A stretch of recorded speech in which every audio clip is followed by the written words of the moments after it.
الرحمن الرحيم. أعزائي المشاهدين، أهلا ومرحبا بكم من مدينة أسوان، بلد السحر والجمال، ومن أمام رمز الصداقة. بيسعدني ويشرفني نلتقي بالمرشد السياحي المميز الأستاذ طارق أمين، اللي عاوزين نعرف منه يعني سر بناء رمز الصداقة في هذا المكان، وبني رمز الصداقة ده كده. طبعا هو رمز الصداقه اتبنى بعد السد العالي. طبعا زي ما انت شايفه على كافه قناه البوتس او كافه الانقاذ او الميه. طبعا زي ما انت شايف حاطين هناك 3 كلمات موجوده. كلمه للرئيس عبد الناصر، وكلمه ثانيه لرئيس مرزوق، وكلمه ثانيه موجوده ماشي. وكلمه ثانيه موجوده لرئيس السادات.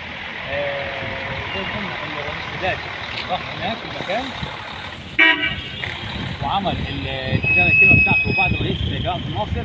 وطبعا لان رئيس جمال عبد الناصر ما حضرش غير مرحله واحده بس، مرحله البنى بتاع السد العالي. اما مرحله وزاره الكهرباء ووزاره الري حضرنا رئيس السادات، فبعد ما خلص المشهد بتاعه راح وعمل الكلمه بتاعته ومضاها في النظر التذكاري.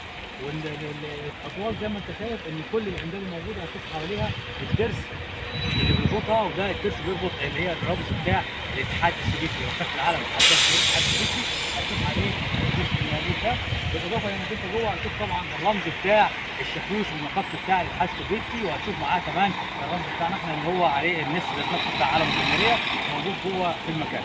طبعا زي ما انت شايف ان المكان من البيوت بتاعك تقدر تطلع على التصوير وتتفرج على الشاشه من فوق، وبتكتب كل البيوت كل المكان اللي انت محيط حواليه في بناء السد العالي ذات نفسه.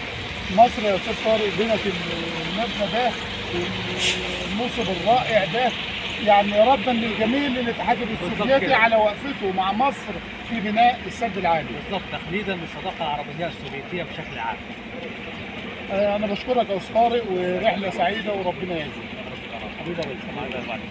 اتفضل.